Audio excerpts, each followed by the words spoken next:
¿Qué harías si fueras una estrella de fútbol ganando millones de euros cada mes? ¿Dónde pondrías ese dinero para que trabaje para ti? Sabiendo que tu carrera profesional va a ser corta, ¿crees que planificarías tu futuro? ¿Tú crees que un jugador de fútbol se uniría a los 38 millones de euros que hay gestionados en estos productos? Oh my God. Pues quédate porque vamos a descubrir 2 productos financieros que pueden ayudarte a complementar tu cartera de inversión como lo podría hacer cualquier futbolista famoso que conozcas. Aviso legal. Primero pongamos las bases claras. Los ETFs y los fondos de inversión son como un equipo de fútbol. Tú aportas tu dinero que se suma al de otros jugadores y un profesional, como sería un entrenador, en este caso un gestor de fondos, se dedicaría a gestionarlo para sacar la máxima rentabilidad a tu dinero. La principal diferencia es que los ETFs cotizan en bolsa y puedes ver su evolución del precio minuto a minuto, y los fondos de inversión te tienes que esperar al final del día para saber sus cotizaciones. Estos productos son como los jugadores de fútbol. Hay de muchos tipos. Los principales tipos son los siguientes. Están, según en el tipo de activo que inviertan, pueden invertir en acciones solo, sería un fondo de renta variable, en renta fija. Pueden ser monetarios, que inviertan en activos monetarios muy líquidos, como pueden ser depósitos, cuentas a la vista, etcétera. O que inviertan, por ejemplo, en materias primas como el oro, el grano de trigo, el cerdo, etcétera. O que también inviertan solo en el sector inmobiliario. Pero además hay mixtos, es decir, que pueden invertir en varios tipos de activos y por eso se llaman mixtos. Luego depende del tipo de gestión que se haga de ese dinero. Puede ser de gestión activa, es decir, los gestores se encargan de buscar las mejores inversiones para conseguir una gran rentabilidad para sus inversores, o pueden ser de gestión pasiva. Estos se encargan de replicar el comportamiento de cualquier índice del mercado. Puede ser el mercado americano, puede ser el mercado global, puede ser el mercado español o puede ser un sector en concreto, ¿vale? Se encargan de replicar índices. Luego también depende de dónde inviertan a nivel geográfico.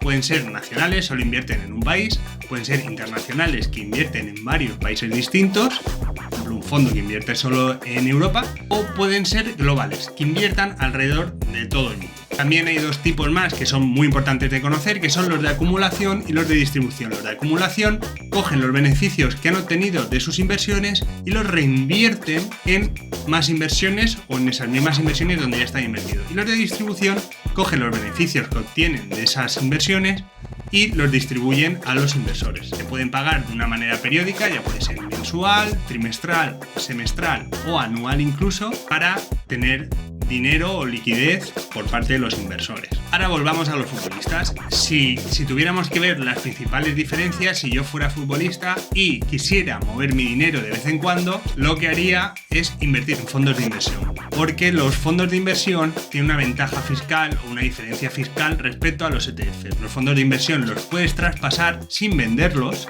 Si no los vendes nunca y solo te dedicas a traspasarlos, no tributas hasta que los vendas. No tributas por los beneficios. En cambio, los ETFs, cada vez que quieras cambiarlo de sitio, tienes que pagar por cada vez que compras y vendes para cambiarlo de sitio. Por lo tanto, cogería un ETF si no lo fuera a mover nunca en la vida y un fondo de inversión si fuera a dedicarme a cambiar de uno a otro. ¿Por qué un ETF si no lo voy a mover nunca en la vida? Porque los ETFs normalmente tienen menos gastos de gestión. Esto lo explicaremos en otro vídeo, qué son los gastos de gestión y dónde están. Por lo tanto, tienes que valorar si prefieres una estabilidad y menores costes o más flexibilidad y un poco más de costes. ¿Qué elegiría un futbolista? Pues depende de su momento de carrera o el dinero que tenga. Si tiene mucho dinero y está en el final de su carrera, entiendo que buscará fondos de distribución con un riesgo muy bajo, donde con un porcentaje de lo que ellos tienen, pues van a tener pues dividendos de manera mensual, anual o lo que sea, con lo que ellos van a pagar sus gastos y su estilo de vida. En cambio, si es un jugador que acaba de empezar, entiendo que cogerá fondos de acumulación o ETFs con los que, bueno, yo cogería ETFs si fuera ese tipo de perfil, donde puedes asumir más riesgo, vas a tenerlo ese dinero mucho tiempo ahí hasta que te jubiles y por lo tanto buscarías esa más rentabilidad y de acumular más capital al final de tu carrera profesional.